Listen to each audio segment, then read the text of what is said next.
Representing the business of boxing, ladies and gentlemen, let's hear it for manager Marty. Thank you. You're far too kind. Thank you very much. Well, we don't know. They don't actually give us that information about how much each, like what Ryan Garcia makes and stuff like that, or for these fights, or they don't even make anything. Sometimes they don't make anything law. Like actually, Shakur Stevenson made.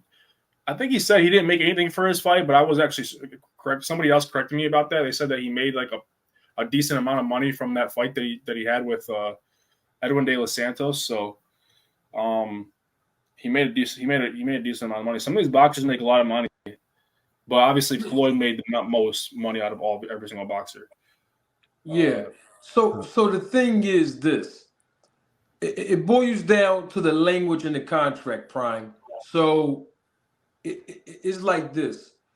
There's a minimum guarantee and there's a maximum guarantee. And this is just standard, right? And I'm not saying everybody's contract is like, I'm just saying the standard language in the business of boxing is that a fighter have, let's say, a minimum guarantee and a maximum guarantee, right? So a fighter can make a minimum of, I'm just using this as an example, let's say $20,000 for a 12-round fight on TV for 8 or 10 rounds, right? I'm just using that as an example. And then let's say that's the minimum, but the maximum is like 30,000. But let's say this fight in ticket sales generated 100,000. I'm just using that as an example. Let's say the revenue that was generated 100,000 after expenses, everything came to like 70,000. These are just numbers. So let's say the promoter was able to profit 70,000. It doesn't make a difference if that was over the 30,000, which was the maximum that the fighter was supposed to make guaranteed. They're not going to see a percentage of the 70. They're just going to get what their contracts say they're going to get for competing in these many rounds, whether it was televised or not, and that's it. That's it. You're not going to get any of the ancillary rights.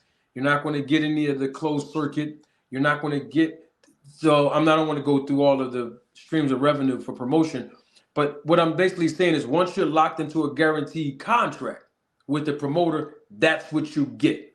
This is why, I don't know if you know this, Prime, but I know Greg do, and I definitely know that Claymore does in 2 cents.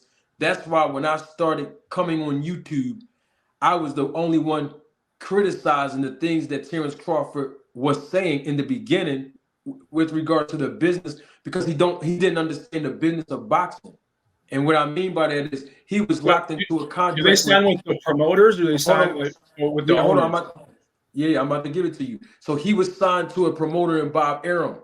So it didn't make a difference of somebody was on here the other day saying, well, Bud Crawford, he did 1 million views on ESPN live on a regular network. But what difference does that make when he's only going to make the guaranteed purse that's in his contract? It don't make a difference. So basically, my point is when a fighter's locked into a contract, they're going to get whatever their contracts say they're going to get paid, and that's it. I hope I answered some of your questions. Is it for a number of years? Or yes. Is it, okay. Yeah, it's for a certain number of years. Let's just say, once again, standard in boxing. Not everybody's contract, just standard in boxing. Let's say for 3 years, right? First 3 years, this is the numbers. Now, within 3 years, the promoter might say, hey, you're 10-1 already when you come to me. But within 3 years, I'm going to make sure that you compete for at least a world title. Now, of course, that's going to increase your purse and your opportunities to make money if you are a world champion, because of course we know the sanctioning bodies take 3% of the purse of fighters who are champions. So you're going to get paid more, especially if it's televised. But guess what? That's all still you're going to get paid according to the numbers in your contract. It don't matter if you fighting a big time fighter. Your contract is going to be what your contract is going to be, and you're going to get paid as such. That's the guarantee. The promoter is saying is I'm guaranteeing that you are going to be employed. Basically, I'm guaranteeing you. They might subtract taxes and stuff, but that's Who? probably correct. I Who? mean, let's say a contract says like this fighter will get guaranteed $50,000 for doing this fight, and then they do the fight, and then afterwards maybe they subtract 15% of the money. No, the 50,000. most of the no, Prime. Most of the times they don't, because remember, the IRS classify boxers as independent contractors, so they are responsible themselves to deduct taxes according to the state that they either reside in or the state that they actually earned that income in. So no, the promoter's responsibility is not to automatically deduct taxes. However, if a fighter, now I don't, this is a good example. If a fighter is competing in the state, let's say the state that they reside in, right? The state that they reside in may have a fighter who has to pay child support, right? Well, the state who's regulated by the commission who regulates and facilitates the fights, the commission have the obligation to deduct, let's say, the child support expense of a fighter in the state where that child support claim has been made. You understand? Yeah. Not taxes, though. Yeah, that makes answer the question. I was actually wondering, sort of in the ballpark range of how much some boxers make in professional boxing, of course, not like amateurs. Well, yeah, amateurs legally are not allowed to make any money. Here's the thing that people got to understand.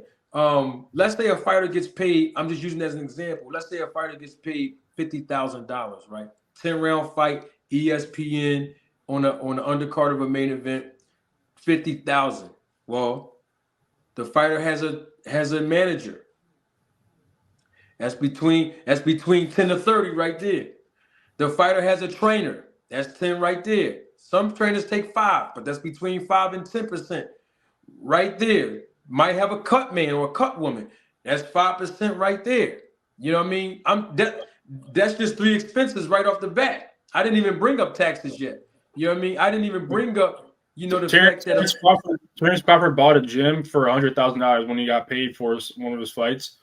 He bought an entire gym for $100,000 just for himself. So paying trainers, I'm not sure. Paying trainers is a big expense. Like, you're right. That's a lot of boxers pay their trainers so much money, or they buy a lot of equipment for exercising and stuff, and they use that to improve their game. Yeah, but that has nothing to do with the purse, though. I'm talking about the expenses that a fighter, incur while competing. So they're and look, you want to throw in, let's say the fighter's a regional champion at 50,000, it might be a regional champion. Well, that sanctioning body got to get paid. That's a percentage of that. Even a world title. The bottom line is the fighters have so many different expenses, that they have to basically, and look, don't let them take a loan from somebody like me, a manager or a promoter in between a fight. You know what I mean? They'll be in debt. If they take a loan, they'll be in debt. No, but I'm just saying I got to get mine back. I got to get mine back. If you call me and say, look, Marty, I need 10. I know you set me up to fight for 60,000. I'm gonna need to borrow 10 and then just take the 10 back. I'm just saying these things happen. I'm just saying. So when you have expenses like that, sometimes the fighters walk away with under 40% of their actual total purse. It happens.